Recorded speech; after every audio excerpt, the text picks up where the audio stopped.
Bismillahirrahmanirrahim. Assalamualaikum warahmatullahi wabarakatuh.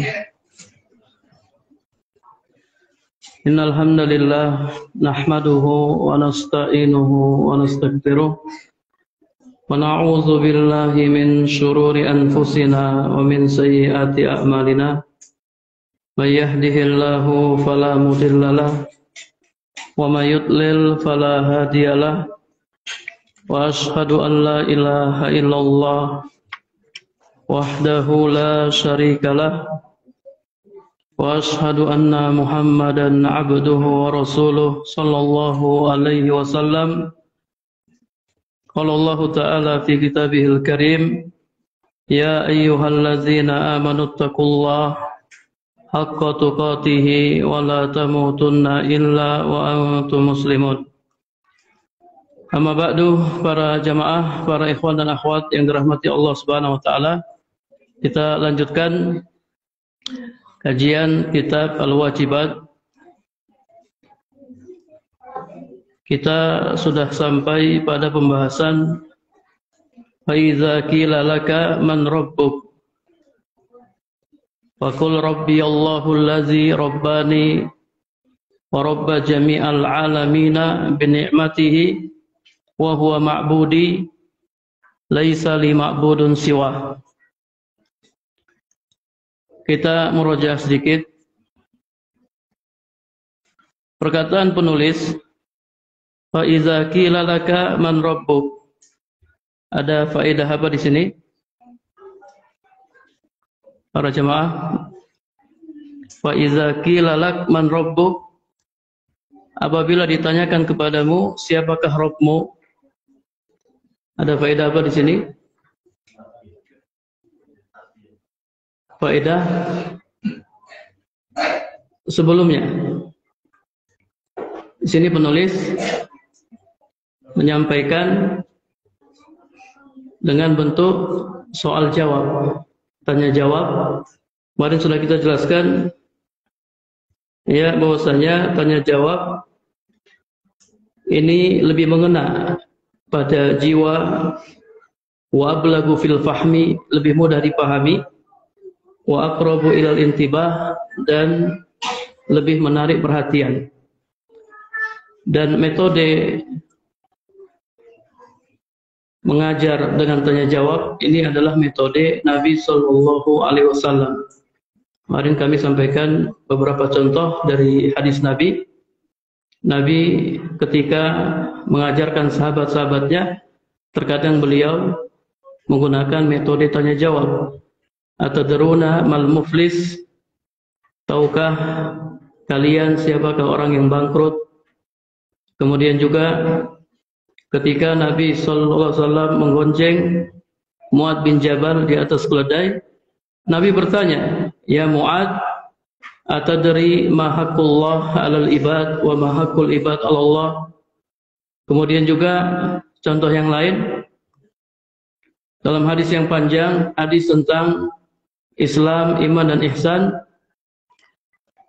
Di situ malaikat Jibril mengajarkan kepada kita dengan metode tanya jawab. Ya Muhammad, akhbirni anil Islam, akhbirni anil iman, akhbirni anil ihsan. Di akhir hadis Nabi bertanya kepada sahabat-sahabatnya, tahukah kalian ya siapa yang bertanya tadi? Kata para sahabat, ya mereka tidak tahu. Kata Nabi sallallahu alaihi wasallam, hadza Jibril atakum yu'allimukum dinakum. Itu adalah Jibril yang datang kepada kalian untuk mengajarkan agama kepada kalian. Jadi metode tanya jawab dalam mengajar ini termasuk metode nabawi, metode yang digunakan oleh Nabi sallallahu alaihi wasallam. Kemudian man rabbuk, apa yang dimaksud dengan man rabbuk? Man ma'buduk, siapa sesembahanmu. Rabb di sini bermakna al-ma'bud. Fakul, maka katakanlah, Rabbi Allahul ladzi rabbani wa rabba jami'al alamina bi ni'matihi. Rabbku adalah Allah. Ada faedah apa di sini? Rabbi Allah. Rabbku adalah Allah. Artinya apa? Rabb. Ini Rabb maknanya rububiyah. Adapun Allah sini maknanya uluhiyah. Anda sudah sering menyampaikan, jadi lafaz Rabb kalau dia disebutkan sendiri, maka itu mencakup makna uluhiyah. Demikian pula lafaz Allah kalau disebutkan secara sendiri, itu mencakup makna rububiyah. Tapi kalau dia disebutkan dua-duanya, disebutkan dalam satu kalimat, Rabb disebutkan, Allah juga disebutkan, maka Rabb di situ maknanya rububiyah dan Allah di situ maknanya uluhiyah. Jadi Rabb yang telah menciptakanku, memberikan rezeki kepadaku, menghidupkanku, mematikanku, dialah sesembahanku. Terjemahnya seperti itu. Dialah sesembahanku. Allah diartikan sesembahan. Allazi rabbani wa rabba jami'al alamina bi ni'matihi, yang telah mentarbiyahku dan mentarbiyah seluruh alam semesta dengan nikmatnya. Tarbiyah Allah ada berapa? Tarbiyah Allah ada 2. Jadi Allah Subhanahu wa taala memelihara hamba-hambanya dengan 2 tata cara pemeliharaan. Pemeliharaan yang umum atau tarbiyah ammah dan tarbiyah khassah. Apa itu tarbiyah ammah dan apa itu tarbiyah khassah? Sebutkan contohnya. Tarbiyah ammah seperti Allah Subhanahu wa taala memberikan makan, minum, kemudian juga istri, anak. Ini tarbiyah ammah, di mana orang-orang kafir juga mendapatkannya, bukan hanya orang mukmin. Berkumpul di dalamnya orang kafir dan orang mukmin. Orang kafir dikasih harta, orang mukmin dikasih harta. Orang kafir dikasih istri yang cantik, orang mukmin juga dikasih istri yang cantik. Berkumpul di dalamnya orang muslim dan orang kafir, dan tarbiyah ammah tidak menunjukkan Allah Subhanahu wa taala mencintai seorang hamba. Ketika Allah mentarbiyah seorang hamba dengan tarbiyah ammah, itu bukan dalil bahwasanya Allah Subhanahu wa taala mencintainya. Adapun tarbiyah khassah, seperti apa? Iman, ilmu dan amal soleh. Iman, ilmu dan amal soleh. Ini khusus diberikan kepada orang-orang yang Allah cintai. Orang-orang yang Allah cintai. Para jemaah yang dirahmati Allah Subhanahu wa taala, jadi kalau seandainya kita sebagai orang beriman dikasih tarbiyah ammah, kasih harta yang melimpah, kemudian harta itu kita gunakan untuk mendapatkan tarbiyah khassah, kita gunakan untuk menuntut ilmu, kita gunakan untuk beramal soleh, untuk memperkuat iman kita, maka tarbiyah ammah yang Allah berikan kepada kita, itu salah satu bukti Allah cinta kepada kita. Jadi terkadang tarbiyah ammah, kalau kita gunakan untuk ketaatan kepada Allah, itu bukti bahwasanya Allah Subhanahu wa taala mencintai kita. Tapi kalau sebaliknya, dikasih tarbiyah ammah, dikasih harta, kemudian digunakan untuk bermaksiat, maka itu musibah. Itu malapetaka. Baik. Kemudian perkataan penulis, wa huwa ma'budi laisa li ma'budun siwa. Dan dia adalah sesembahanku, aku tidak punya sesembahan selainnya. Ada faedah apa di sini? Ada faedah apa di sini? Jadi setelah Allah Subhanahu wa taala menjelaskan bahwasanya Dia yang mentarbiyah kita, maka apa konsekuensinya? Konsekuensinya hanya Dia sesembahan kita. Allah yang telah mentarbiyah kita dengan tarbiyah ammah dan tarbiyah khassah, Dialah satu-satunya yang berhak untuk kita sembah. Ini tarbiyah tauhid rububiyah melazimkan tauhid uluhiyah. Tauhid rububiyah melazimkan tauhid uluhiyah. Alasan kita menyembah Allah karena Allah Rabb kita, Allah yang telah mentarbiyah kita. Itu alasan kenapa kita menyembah Allah Subhanahu wa taala. Allah mentarbiyah kita dengan tarbiyah ammah dan tarbiyah khassah, maka konsekuensinya Dialah satu-satunya sesembahan yang kita sembah. Allah berfirman dalam surat Al-Baqarah ayat 21, Ya ayyuhan nasu ubudu rabbakum. Wahai manusia, sembahlah Rabb kalian. Kenapa kita menyembah Allah? Karena Dia Rabb kita. Karena Dia yang telah mentarbiyah kita dengan tarbiyah ammah dan tarbiyah khassah. Para jemaah yang dirahmati Allah Subhanahu wa taala, terkait dengan tarbiyah, ya sebenarnya yang mentarbiyah kita itu bukan hanya Allah Subhanahu wa taala. Di sana ada makhluk-makhluk selain Allah yang juga ikut mentarbiyah kita. Ya, di antaranya ya, seperti orang tua kita. Orang tua kita, kemudian juga Nabi Muhammad sallallahu alaihi wasallam. Jadi orang yang mentarbiyah kita, dia punya hak yang harus kita tunaikan. Kalau yang mentarbiyah kita secara mutlak Allah Subhanahu wa taala, maka hak Allah disembah. Hak ubudiyah itu hanya untuk Allah karena Dialah yang mentarbiyah kita secara mutlak. Adapun orang tua dan lain-lain, ya mereka punya hak, tapi bukan hak ubudiyah. Bukan hak ubudiyah, akan tetapi hak al-ihsan. Hak berbuat baik kepada kedua orang tua. Ya, makanya dalam Al-Quran, Allah Subhanahu wa taala berfirman, wa'budullaha wa la tusyriku bihi syai'a wa bil walidaini ihsana. Wa qadha rabbuka alla ta'budu illa iyyah wa bil walidaini ihsana. Kemudian apa doa kita untuk orang tua? Rabbi Allahumma ghafirli wa li walidayya warhamhuma kama rabbayani sebagaimana keduanya telah mentarbiyahku ya ketika aku masih kecil. Jadi orang yang punya andil dalam mentarbiyah kita, mereka punya hak yang harus kita tunaikan. Ya, diantaranya hak al-ihsan, berbuat baik kepada mereka. Ya, termasuk guru-guru kita, ya, kemudian juga ustadz-ustadz kita, ulama-ulama kita, mereka punya hak ihsan. Kita harus berbuat baik kepada mereka.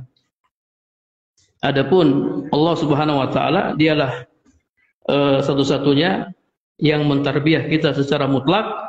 Maka di samping kita berbuat baik kepada Allah, karena ihsan itu ada dua, ihsan kepada Allah dan ihsan kepada makhluk.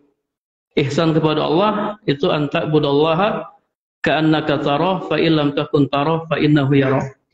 Ya, jadi tidak hanya ihsan kepada Allah, kita juga hanya menyembah Allah Subhanahu wa taala semata. Baik. Kira-kira perlu dibaca syarahnya enggak? Perlu dibaca syarahnya enggak? Iya, anak kan jelaskan tanpa membaca syarah. Kalau antum perlu baca syarah, perlu untuk dibaca syarahnya, anak bacakan syarahnya. Ya, tapi kita baca syarahnya karena antum pegang syarah. Nasi syarah fa iza qila laka man rabbuk. Hadza syuru'un fi tafsil ma taqaddama minal usulis salasah.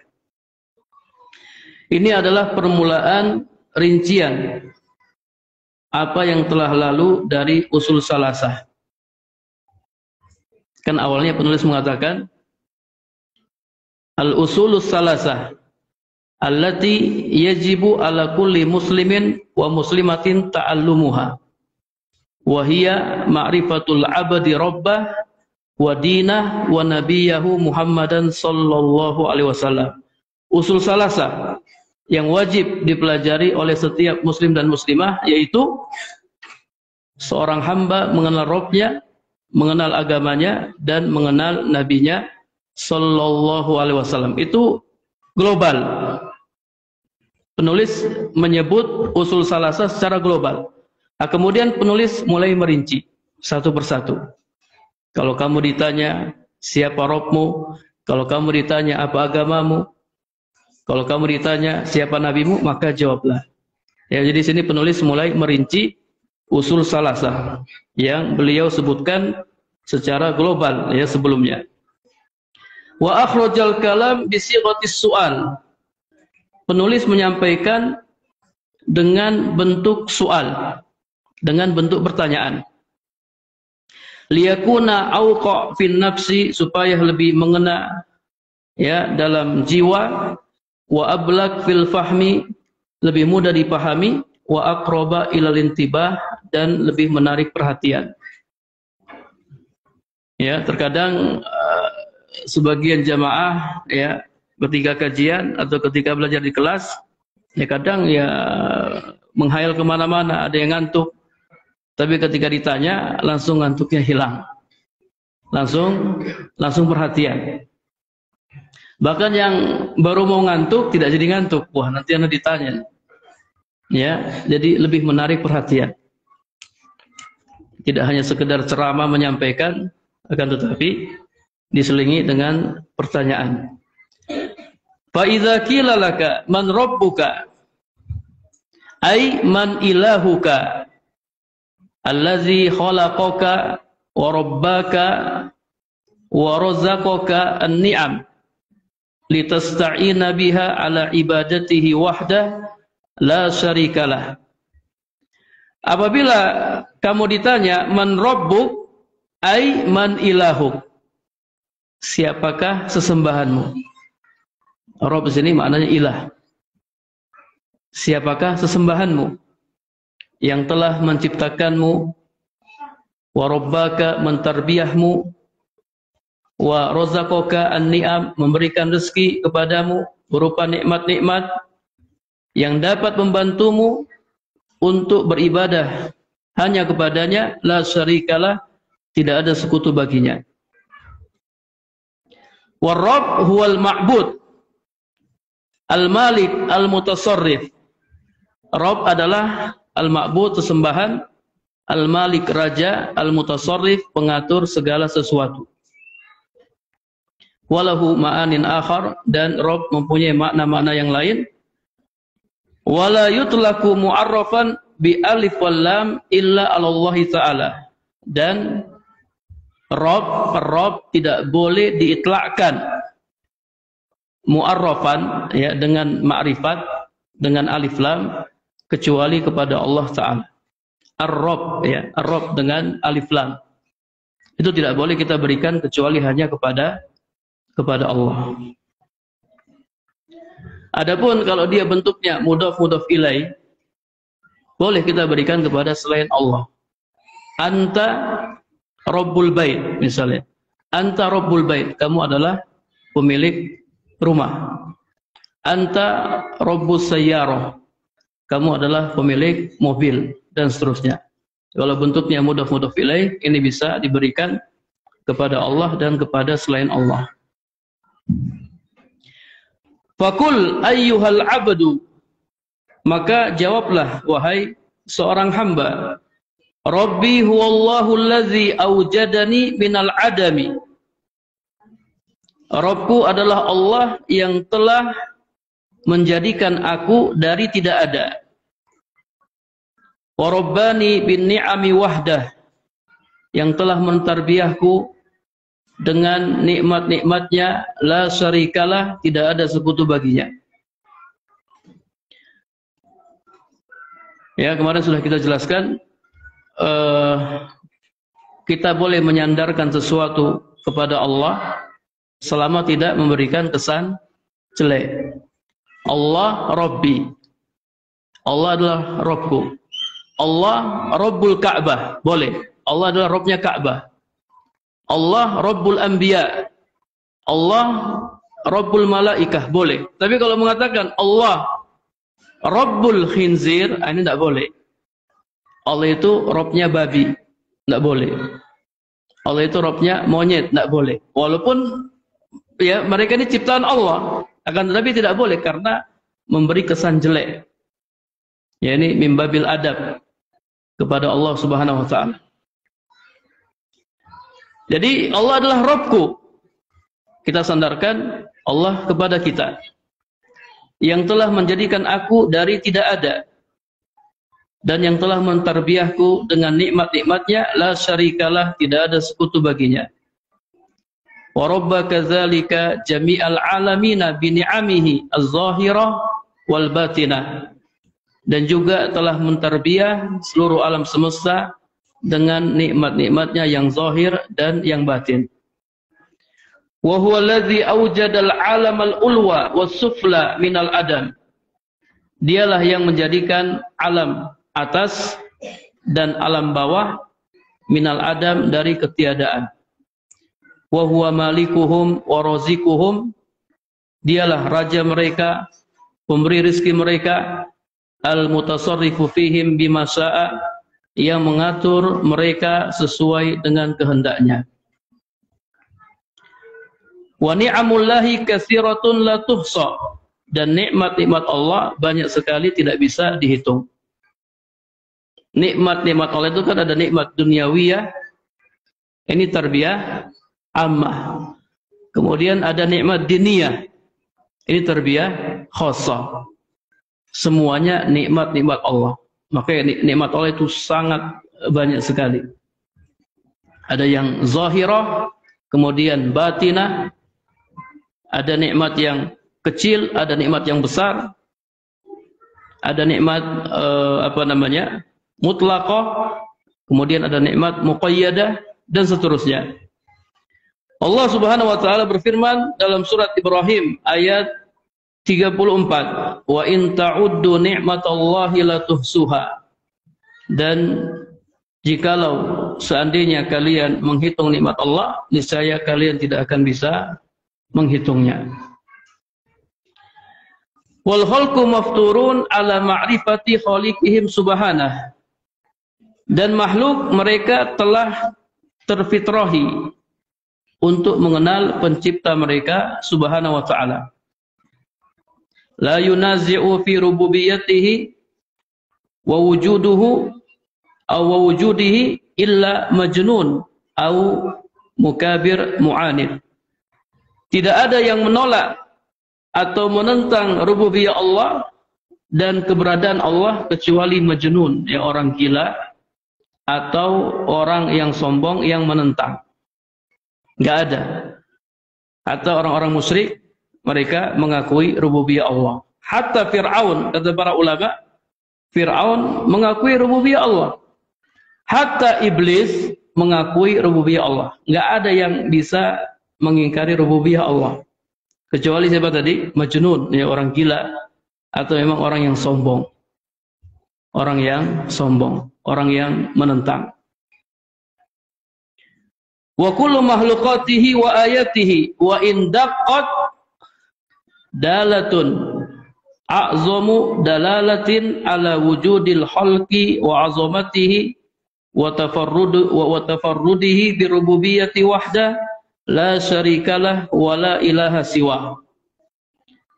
Seluruh makhluk-makhluk Allah dan ayat-ayatnya, wa indaqat, ya walaupun kecil, merupakan bukti yang paling nyata yang menunjukkan adanya Al-Khaliq, ya pencipta, wa azamatihi, keagungannya, wa tafarrudihi, dan keesaannya dalam rububiyah, la syarikalah, tidak ada sekutu baginya, wala ilaha siwah, dan tidak ada ilah selainnya.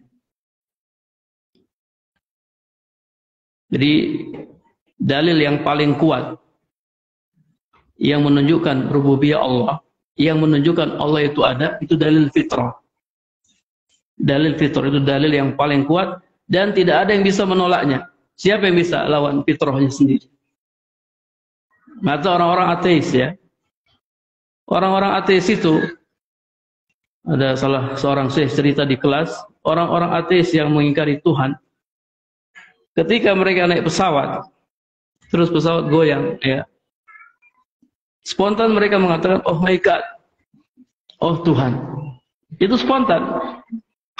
Oh my God, oh Tuhan. Jadi itu fitrah mereka.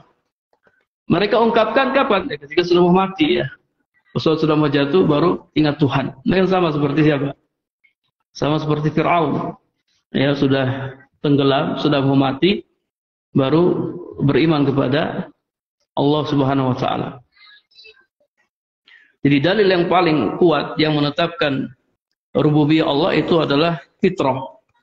Dan orang-orang ateis ya, mereka kesulitan ya untuk mengingkari fitrah mereka. Terkadang fitrah mereka itu mereka ungkapkan ketika mereka dalam kondisi sulit.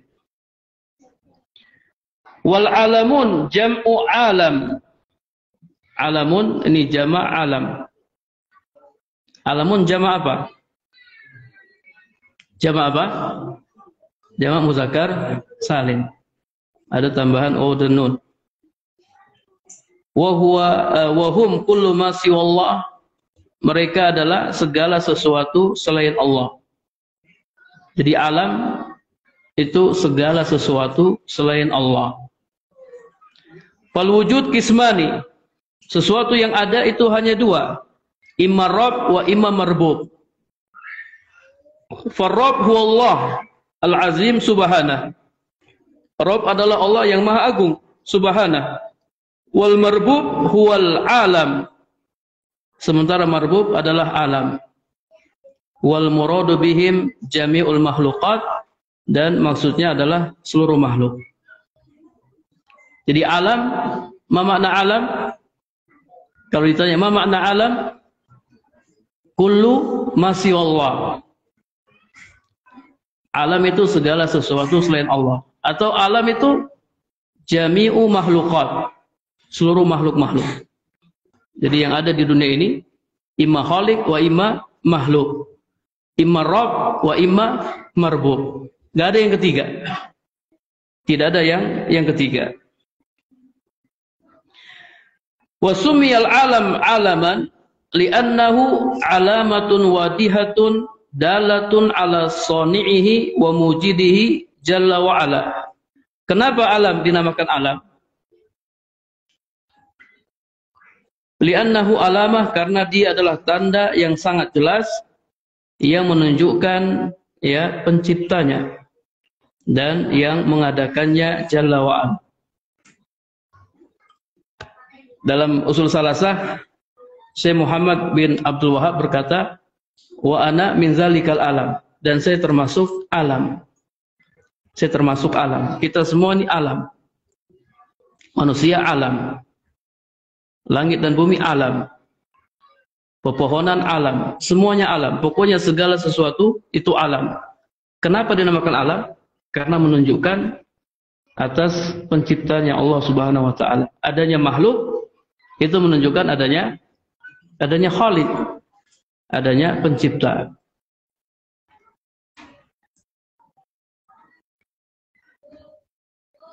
Wa huwa ay Allah Ta'ala ma'budi.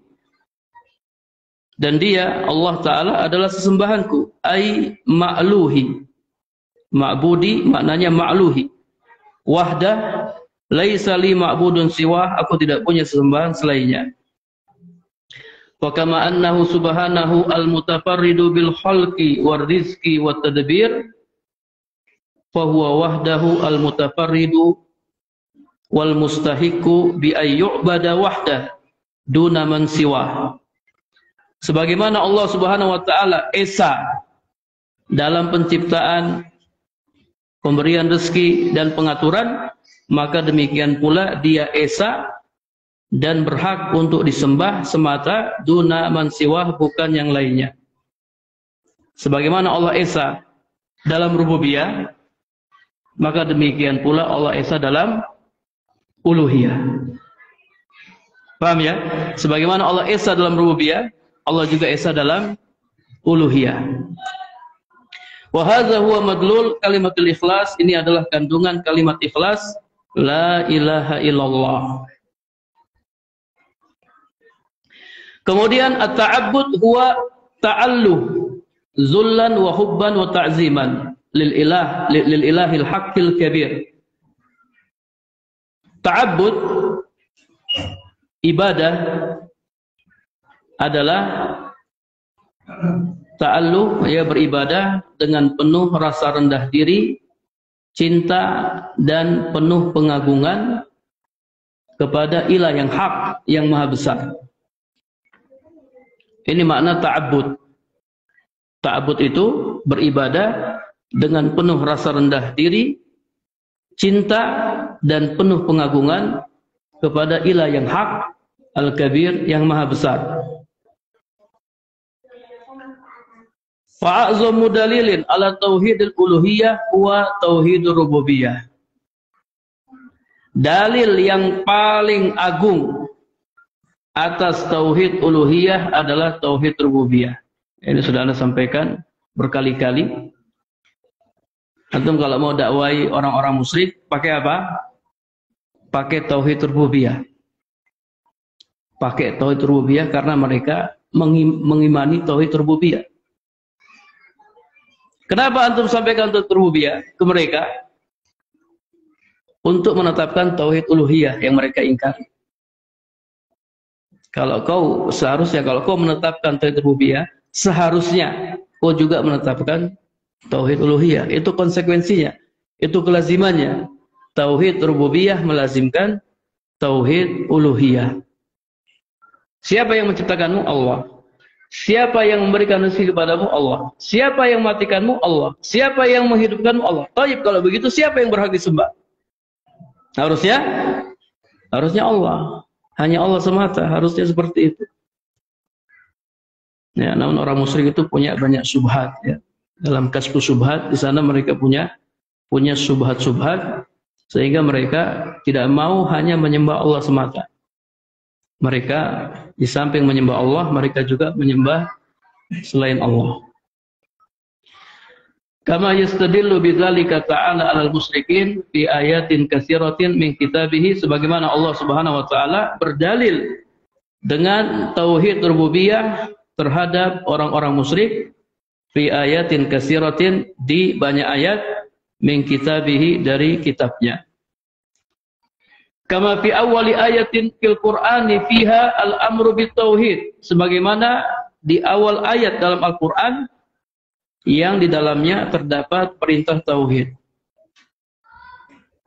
Antum kalau buka Al-Qur'an dari surat Al-Fatihah, kemudian surat Al-Baqarah, ya, antum buka, ternyata perintah pertama yang kita dapati perintah untuk tauhid. Ada perintah yang lain. Perintah pertama ketika kita buka Al-Qur'an itu perintah tauhid. Ada di surat Al-Baqarah ayat 21. Wahiyya qaulu ta'ala, yaitu firman Allah Ta'ala, ya ayyuhan nasu budu rabbakum. Mana perintah di sini? Mana perintah di sini? U'budu. U'budu ini fil amr. Ya, kata kerja perintah. Ini di awal-awal surat Al-Baqarah. Jadi perintah yang pertama dalam Al-Qur'an itu perintah tauhid. U'budu rabbakum. Sembahlah Rabb kalian. Allazi khalaqakum, yang telah menciptakan kalian, walladzina min qablikum la'allakum tattaqun, dan menciptakan orang-orang sebelum kalian agar kalian bertakwa. Kenapa kalian menyembah Rabb kalian? Karena dialah yang telah menciptakan kalian. Dialah yang telah menciptakan orang-orang sebelum kalian. Ini tauhid rububiyah melazimkan tauhid uluhiyah. Taib, kemudian penulis berkata, wa idza qila laka madinuka, apabila dikatakan kepadamu apa agamamu, Faqul dinil Islamu, maka jawablah agamaku adalah Islam. Apa itu Islam? Wa huwa al-istislam lillahi bitauhid wal inqiyadu lahu bitta'ah wal bara'atu minasyirki wa ahlihi. Islam yaitu berserah diri kepada Allah dengan tauhid, tunduk kepadanya dengan melakukan ketaatan, dan berlepas diri dari kesyirikan dan pelakunya. Para jamaah yang dirahmati Allah Subhanahu wa taala, jadi penulis mulai menjelaskan asal yang kedua.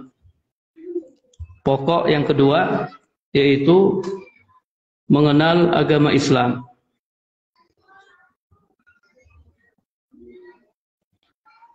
Para jamaah yang dirahmati Allah Subhanahu wa taala, mengenal agama Islam ini tidak bisa dipisahkan dengan mengenal Allah. Jadi asal yang kedua ini tidak bisa dipisahkan dengan asal yang pertama. Keduanya saling berkaitan erat. Kenapa demikian? Karena di asal yang pertama, ya, kita sudah mengetahui bahwasanya sesembahan kita siapa? Allah Subhanahu wa taala. Wa huwa ma'budi laisa li ma'budun siwa. Dia adalah sesembahanku, aku tidak punya sesembahan selainnya. Hanya Allah sesembahan kita. Taib. Muncul pertanyaan. Allah adalah sesembahan kita. Kalau begitu, bagaimana cara menyembahnya? Kan taib, bagaimana cara menyembah Allah? Itu dituangkan dalam Ma'rifatud Dinil Islam. Mengenal agama Islam. Kalau kita ingin tahu bagaimana cara menyembah Allah yang benar, ya kita harus kenali agama Islam. Makanya asal yang kedua ini tidak bisa terpisahkan dengan asal yang pertama. Artinya kalau ada orang, saya hanya ma'rifatullah saja, saya hanya mau mengenal Allah saja, saya tidak mau mengenal agama Islam. Oh, tidak bisa. Bagaimana cara antum menyembah Allah?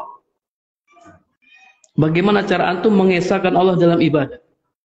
Gimana caranya? Kalau antum ingin tahu caranya, antum harus mengenal agama Islam. Apa pengertian din? Apa pengertian agama? Apa pengertian agama? Mata'rifud din. Agama adalah apa yang disyariatkan Allah melalui para rasulnya. Itu pengertian agama. Sesuatu yang disyariatkan Allah melalui lisan para rasulnya. Rasul kita siapa? Rasul kita Muhammad sallallahu alaihi wasallam. Berarti ya, agama adalah sesuatu yang disyariatkan Allah melalui lisan Rasul Muhammad sallallahu alaihi wasallam. Oke, nanti ada asal yang ketiga, yaitu mengenal Nabi Muhammad sallallahu alaihi wasallam, orang yang membawa agama.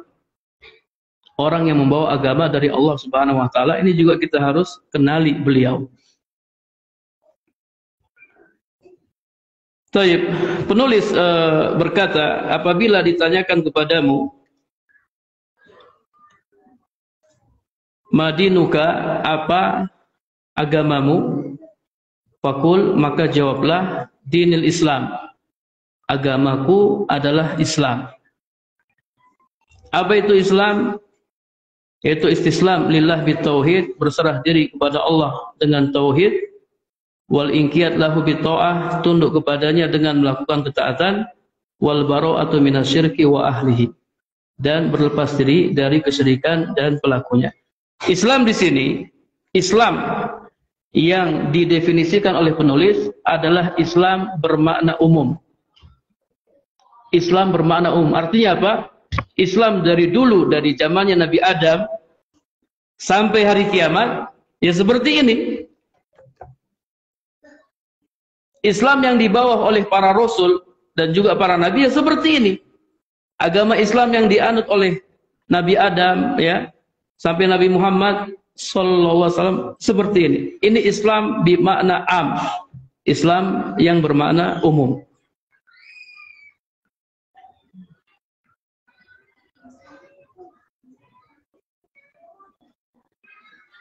Baik, apa bedanya dengan Islam yang dibawa oleh Nabi Muhammad? Jadi Islam bermakna khas, yaitu Islam yang dibawa oleh Nabi Muhammad sallallahu alaihi wasallam. Islam itu punya dua makna. Anda bisa lihat dalam syarah salah satu usul ya, syarah oleh Syekh Muhammad bin Shalih Al-Utsaimin. Beliau menjelaskan al-Islam bimakna al-am wal Islam bimakna al-khas. Islam bermakna umum, yaitu Islam agama semua para nabi dan rasul, seperti yang dijelaskan oleh penulis. Al-istislam lillah bitauhid wal inqiyadu lahu bita'ah wal bara'atu minasyirki wa ahlihi. Ini Islam bermakna am. Kemudian Islam bermakna khas adalah Islam yang dibawa oleh Nabi Muhammad sallallahu alaihi wasallam. Berarti kalau kita lihat definisi ini, definisi yang disampaikan oleh penulis, wa huwa al-istislam lillahi bitauhid wal inqiyadu lahu bitta'ah wal bara'ah minasyirki wa ahlihi. Untuk Nabi Muhammad kira-kira bedanya ada di mana? Wal inqiyad lahu bitta'ah. Jadi ketaatan kita itu hanya kepada Nabi Muhammad, taat kepada Nabi Muhammad. Bedanya di situ. Bukan taat kepada nabi-nabi atau rasul-rasul yang lain, bukan. Islam yang dibawa oleh Nabi Muhammad yaitu dengan mentaati Nabi Muhammad sallallahu alaihi wasallam. Wal inqiyad lahu bitta'ah, tunduk kepada Allah dengan mentaatinya dan mentaati Nabi Muhammad sallallahu alaihi wasallam. Nah, ini Islam yang khas. Islam yang khusus. Udah azan atau belum nih? Hah? Udah azan ya? Kita azan dulu. Biar nanti tidak kepotong penjelasannya.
حي على الصلاة حي على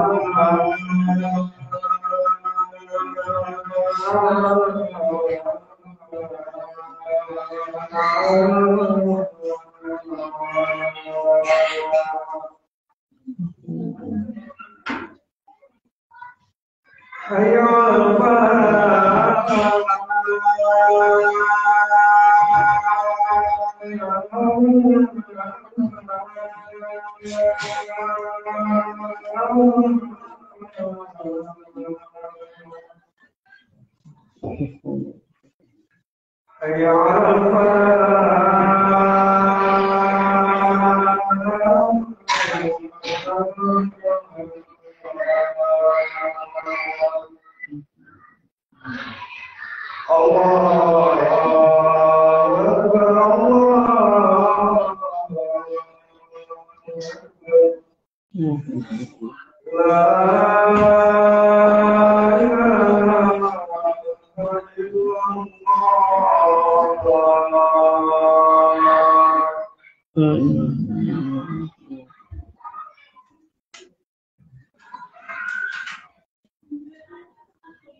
Baik, kita lanjutkan sedikit. Jadi pengertian Islam, al-istislam lillah bitauhid wal inqiyadu lahu bitta'ah wal bara'atu minasyirki wa ahlihi. Ini Islam bermakna am. Semua para nabi dan para rasul ya Islamnya seperti ini. Islamnya seperti ini sejak zaman Nabi Adam alaihissalam sampai ya zaman Nabi Muhammad sallallahu alaihi wasallam. Adapun Islam bermakna khas ya. Jadi semuanya sama seperti ini plek kecuali ya wal inqiyadu lahu bitta'ah, ini ya taat kepada Nabi sallallahu alaihi wasallam. Ya, taat kepada Nabi sallallahu alaihi wasallam. Jadi setelah diutusnya Nabi Muhammad sallallahu alaihi wasallam, Islam yang diridhoi di sisi Allah hanyalah Islam yang dibawa oleh Nabi Muhammad sallallahu alaihi wasallam. Anda bacakan keterangan Syekh Muhammad bin Shalih Al-Utsaimin. Al-Islam bimakna al-khas ba'da bi'satin Nabi sallallahu alaihi wasallam yahtassu bima bu'isa bihi Muhammadun sallallahu alaihi wasallam. Islam yang bermakna khusus adalah Islam yang dibawa oleh Nabi sallallahu alaihi wasallam. Karena setelah diutusnya Nabi Muhammad sallallahu alaihi wasallam, maka seluruh agama-agama dimansuh. Seluruh agama-agama dimansuh. Fasara manittaba'ahu musliman wa man khalafahu laisa bimuslimin. Maka orang yang mengikuti Nabi Muhammad dialah orang muslim. Dan orang yang menyelisihinya laisa bimuslimin, bukan orang muslim. Fa atba'ur rusuli muslimuna fi zamani rusulihim. Para pengikut Rasul mereka adalah orang-orang muslim di masa rasul-rasul mereka. Fal yahud muslimuna fi zamani Musa. Orang-orang Yahudi adalah orang-orang muslim di zaman Nabi Musa. Wan nasara muslimuna fi zamani Isa. Orang-orang Nasrani adalah orang-orang muslim di zaman Isa. Ini tentunya ya orang-orang Yahudi yang beriman kepada Musa dan orang-orang Nasrani yang beriman kepada Isa. Mereka muslim. Wa amma hina bu'isa nabiyyu Muhammadun sallallahu alaihi wasallam fakafaru bihi falaisu bimuslimin. Adapun setelah diutusnya Nabi Muhammad sallallahu alaihi wasallam lalu mereka mengingkarinya, mereka tidak mau mengakuinya sebagai nabi, falaisu bimuslimin, maka mereka bukan muslim. Jadi seandainya nih, ya, seandainya ada orang Nasrani yang dia bertauhid kepada Allah, dia ikuti ajarannya Nabi Isa, bertauhid kepada Allah, kemudian dia orang yang soleh, orang yang taat kepada Allah, kemudian ya dia mendapati masa Nabi Muhammad sallallahu alaihi wasallam, dan dia tidak mau beriman kepada Nabi Muhammad, maka dia bukan orang muslim. Dia bukan orang muslim. Dia orang kafir. Kalau dia ingin menjadi orang muslim, dia harus apa? Beriman kepada Nabi Muhammad sallallahu alaihi wasallam. Inilah makna hadis Nabi yang diriwayatkan oleh Imam Muslim. Wallazi nafsu Muhammadin biyadihi la yasma' bi ahadun min hazil ummati yahudiyyun wala nasraniyyun summa yamut wa lam yu'min billadzi ursiltu bihi illa kana min ashabin nar. Ini hadis riwayat Muslim. Demi zat yang jiwa Muhammad berada di tangannya, tidaklah seorang pun dari umat ini, baik Yahudi maupun Nasrani, yang mendengar aku telah diutus, kemudian dia meninggal dalam keadaan dia tidak beriman kepada apa yang aku bawa, illa kana min ashabin nar, kecuali dia termasuk penghuni neraka. Dia termasuk penghuni neraka. Jadi wajib bagi semua manusia yang mengikuti agama-agama sebelumnya, wajib beriman kepada Nabi Muhammad sallallahu alaihi wasallam. Kalau mereka mau menjadi muslim. Jadi Islam sekali lagi punya makna dua. Islam bermakna umum dan Islam bermakna khas. Islam bermakna umum sebagaimana yang dijelaskan oleh penulis. Adapun Islam bermakna khas adalah Islam yang dibawa oleh Nabi Muhammad sallallahu alaihi wasallam. Inilah makna firman Allah Ta'ala, inna dina indallahil Islam. Sesungguhnya agama yang diridhoi di sisi Allah hanya Islam. Maksudnya apa? Islam yang umum atau Islam yang khusus? Islam yang khusus. Hanya Islam yang dibawa oleh Nabi Muhammad. Itu yang diridhoi di sisi Allah. Kemudian juga firman Allah Ta'ala dalam surat Al-Imran ayat 85, wa may yabtaghi ghairal islami dinan fala yuqbala minhu wa huwa fil akhirati minal khasirin. Barang siapa mencari selain agama Islam, artinya selain Islam yang dibawa oleh Nabi Muhammad, dia jadikan sebagai agama, maka tidak akan diterima darinya, dan dia di akhirat termasuk orang-orang yang merugi. Dia di akhirat termasuk orang-orang yang merugi. Baik, Ini penjelasan ringkas tentang perkataan penulis, fa iza qila lak ma dinuk. Baik, ini ada ada hadiah. Jadi setiap pertemuan ada hadiah. Mungkin hadiah ini kita berikan yang pertama bagi yang hafal matanya sampai wa iza qila laka madinuka wa qul dinul islam wa huwal istislam lillahi bitauhid wal inqiyadu lahu bitta'ah wal bara'atu minasyirki wa ahli. Dari awal, dari perkataan penulis, bismillahirrahmanirrahim.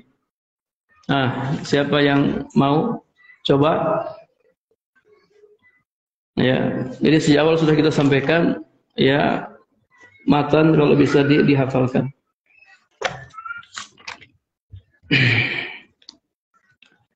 Yang sudah pernah enggak usah angkat tangan ya. Ayo. Nah, ya.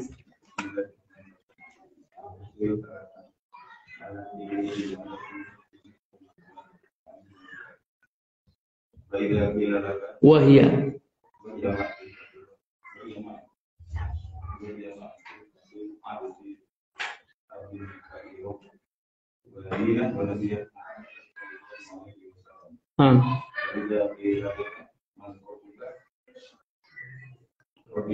Wakul.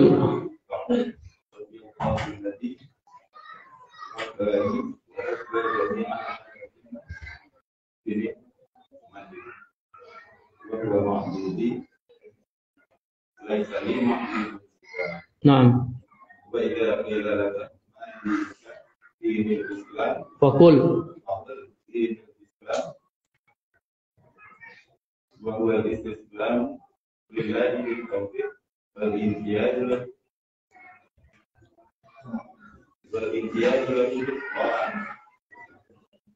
Naam. Tinggal sedikit. Tinggal yang lain nggak boleh kasih tahu ya. Masya Allah ya. Mumtaz, barakallahu fiik. Nah, ini Masya Allah. Kasih abinya ya. Baik. Kemudian berikutnya pertanyaan. Siapa yang bisa menjelaskan ya tentang Islam yang baru saja Anda jelaskan tadi? Islam lahu maknayan. Islam punya dua makna. Silakan. Ya. Islam umum dan Islam khusus. Ya, Islam umum seperti apa? Yang dilakukan oleh jamaah biasa. Iya, seperti apa itu, Pak? Seperti apa? Seperti yang dijelaskan oleh penulis, al-istislam lillahi bitauhid wal inqiyadu lahu bita'ah wal bara'atu minasyirki wa ahli. Jadi semua nabi, semua rasul itu agamanya tauhid. Semuanya mengajak menyembah Allah semata. Tidak ada nabi dan rasul yang mengajak menyembah selain Allah. Semuanya yang mengajak menyembah Allah Subhanahu wa taala. Nah, kalau Islam yang khas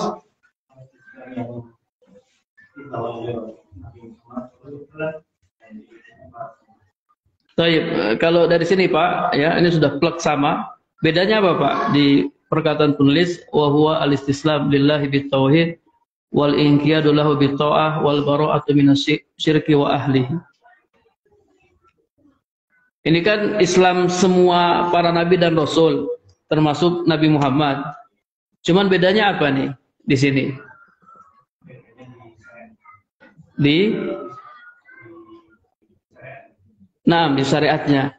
Dari perkataan ini Pak, al-istislam lillahi bitauhid wal inqiyadu lahu bitta'ah wal bara'atu minasyirki wa ahlihi. Kalau untuk Islam yang dibawa oleh Nabi Muhammad, mana yang membedakan? Ketaatan isi, ketaatan kepada siapa? Kepada siapa? Nabi Muhammad sallallahu alaihi wasallam. Jadi kalau di Islam yang dibawa oleh Nabi Muhammad, ya, artinya berserah diri kepada Allah dengan tauhid, tunduk kepada Allah dengan mentaati Allah dan Rasul Muhammad.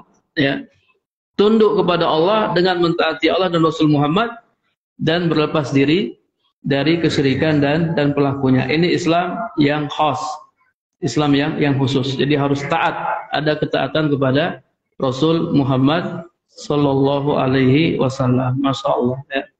Monggo Pak. Hah? Kenapa? Oh, enggak apa-apa Pak. Ini